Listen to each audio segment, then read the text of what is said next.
We're in the park. The cast of characters is me, Adrianna, our friend Danny, who is Adrianna's age, and then Megan, who is a year younger than me. And we're smoking.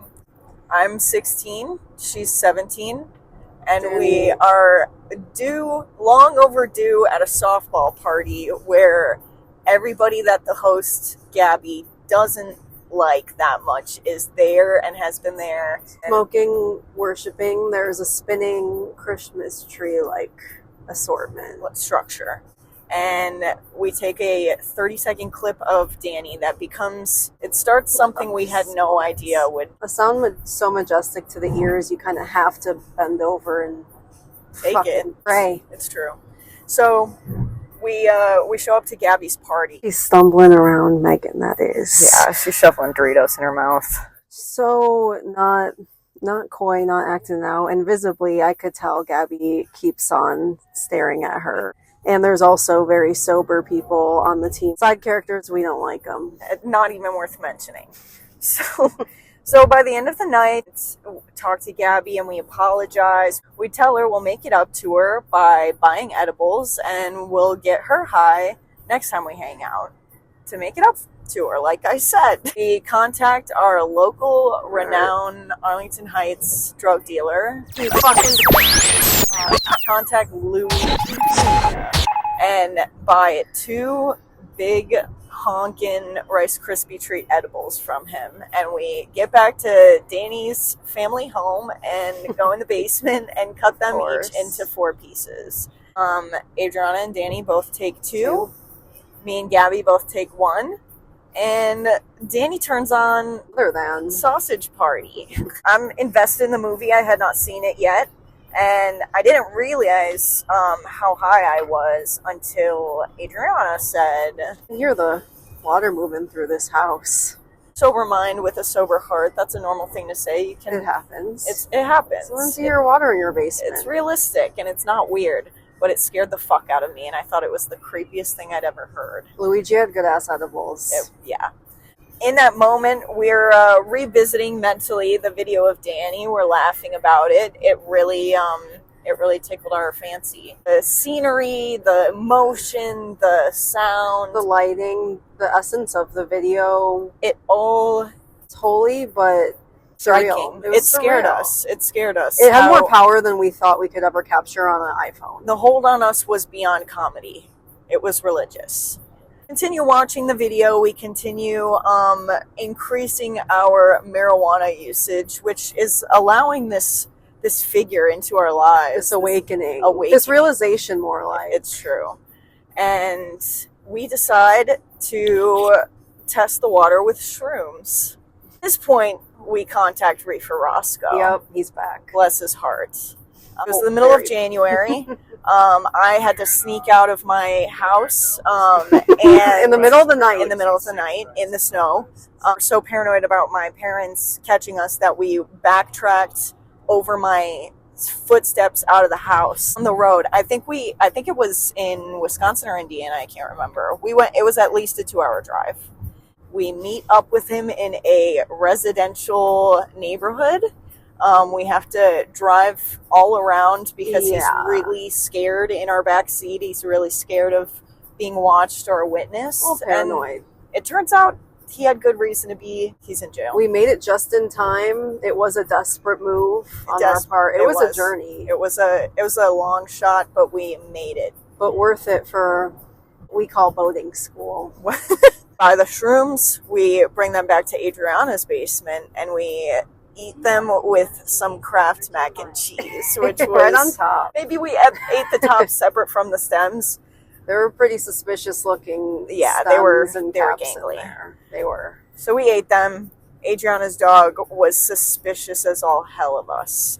Miss Bailey was. She stares. She was questioning the energy, and now we know why. It wasn't about us. It was about the world, but. Truly, she was warning us. She was sitting there and trying to warn us about the journey we were about to endeavor. We start peeking, and I cannot stop looking at a corner of the basement where I'm sure there is a tall figure standing there, and it's scaring the fuck out of me. During this time, we're not really sure, as most of these revelations happened while inebriated, but decided that the figure that was calling us from the darkness was none other than Gabriel Falloppio. None other than the man who allegedly discovered fallopian tubes.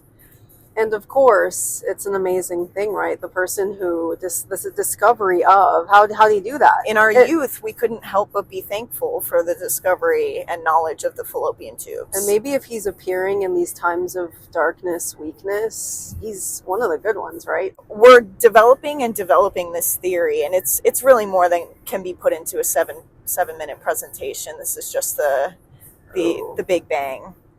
And at first, we can't really differentiate the figures that are interacting with us. If they're different, if it's all Gabriel. We know Gabriel's there, but it's not always the same feeling when you do get that presence. Right.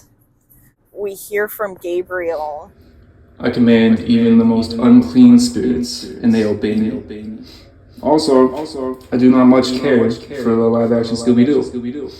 Just my opinion. Gabriel says what something. What the fuck? Let's respond to it as if we heard it.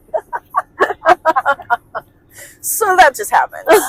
And we were like that. What the hell? So is this guy good, or we're thinking, does he put his fingers where they don't belong? What's he doing fiddling around with fallopian tubes? What tools did he use in the 1800s that could have possibly... How did he discover them? How exactly did he discover them? There's another figure talking to us. There has to be. And it's more fatherly. Fatherly, but stern. And more powerful. But it ends up being that... Well, see, this is how it goes. The thing of it was... Well, I honestly don't remember when Spinal... It feels like forever once we met him. So we moved away from each other. And I think for the first time in my life, at least, I was tripping without you. And in those moments, without my partner in crime who knew everything about what I was going through, how these figures were creeping into my psyche, I had to face them alone, and I assume so did you. So in those times, we discovered and collaborated on our own and spoke with Spinal and discovered that Gabriel is actually Spinal's son. It's only one of two. One of two. In the womb, in Bob the Tomato's womb. That's a whole different story, different presentation. There. In the womb. So sorry. Pulled Josh, his brother, back into the womb so that he would crawl out first and get the birthright. So as firstborn, Spinal sent his son to Earth to spread the word. And guess what this fucker did? He was an intrepid little taint. He tried to assume the role as father. He claimed to be father. He claimed to be the all-powerful Spinal. Yeah. He tried to cop his father's swag. Trying to dethrone his swag. It's true. I guess that's the work of evil. That's true. That's how the devil gets ya. That's how Gabriel gets your fallopian tube. It's true. He ties them up. He attacks the vulnerable, and that's where, when you're really keen on it, open to the messages that they're throwing at you, Spinal, he'll present himself.